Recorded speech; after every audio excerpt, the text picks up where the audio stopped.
All right, let's jump right into this explainer, because today we are looking at something literally mind-bending. I mean, what actually happens when you cross-reference a text written over 14 centuries ago with the kind of cutting-edge biology you'd see in a high-tech university lab? Well, you unlock secrets of the natural world that scientists are, like, only just now confirming. Seriously, just think about this for a second. How could a text originating from a 7th century desert landscape possibly describe the marine biology of the deep sea? You'd probably assume people back then only knew about the surface level stuff, right? But as we're going to see, these ancient words perfectly mirror discoveries we've only just been able to make. Picture this, an ancient verse describing, quote, darkness within an unfathomable sea that's covered by waves and then topped by even more waves. Okay, now fast forward to the 20th century.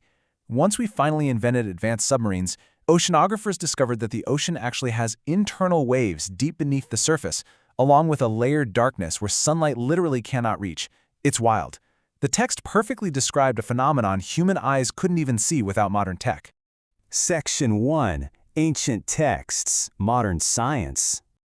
So if you've ever thought animals are just kind of functioning like background characters or NPCs in our world, check out these facts. Bees don't just buzz around aimlessly, they perform these complex waggle dances to share exact GPS coordinates with their hive, and they actually solve puzzles. Ants, they communicate using chemical pheromones. They have specialized jobs, and some species literally farm fungus. Crows have facial recognition and hold gatherings that seriously look like human funerals when a flock member dies. Oh, and some frogs can freeze completely solid in the winter and then just thaw out in the spring like it's no big deal. And here's the thing. Ancient texts were backing this up way before modern science caught on. There's this amazing quote from the Qur'an.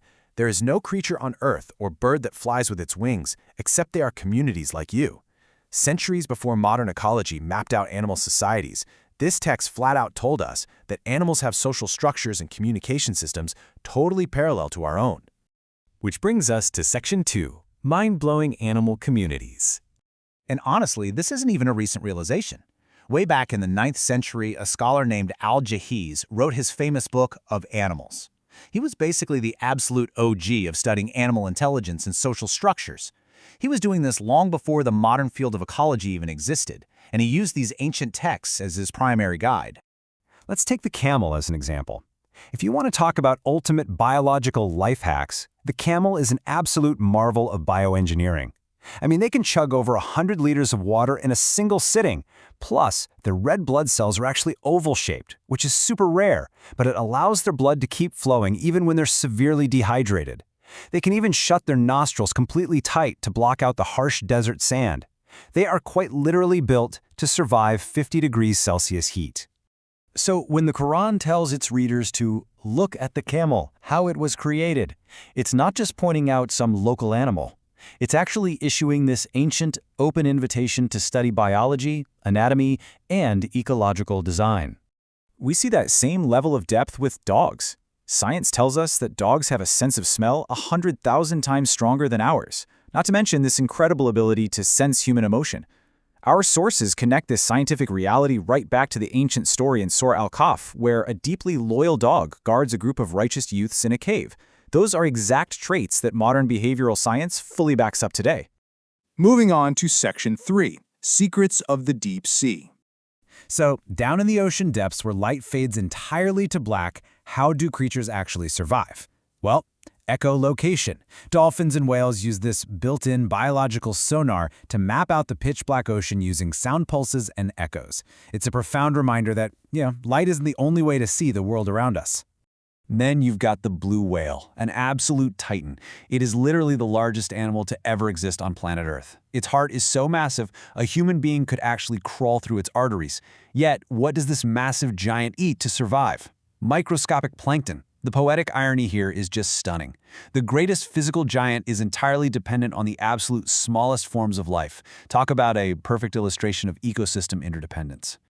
What's fascinating is how this deep biological understanding aligns perfectly with ancient dietary laws. The Islamic framework for sea life is incredibly specific. Exclusively marine animals, like fish and whales, are halal, meaning permissible to eat. But creatures that cross environmental boundaries, like amphibians or aquatic predators with fangs, are generally excluded. It's a whole system built on a serious foundational understanding of animal habitats. Section 4. The Blueprint of Evolution. Travel through the land and see how he began creation. That is a direct command from the text, and it actively encourages the study of evolutionary science, paleontology, and biology. It's basically telling us that the history of life isn't some taboo secret meant to be hidden away. It's a giant puzzle meant to be solved by actually getting out there and observing the natural world. When you map out the timeline of marine evolution, it's a seriously fascinating progression. Life literally levels up. We go from simple protocells to eukaryotes with these complex inner partitions, right up to multicellular soft corals. Then comes the rise of vertebrate fish, and finally, amphibians. And that's that crucial pivot point where life transitions out of the sea and onto the land. Okay, and here's where it gets absolutely crazy. The Qur'an frequently mentions a barrier between two seas that separates salty and fresh water. Now, while this definitely has geographical meanings, our sources point out that it also perfectly mirrors the biological phospholipid bilayer. You know, the cell membrane.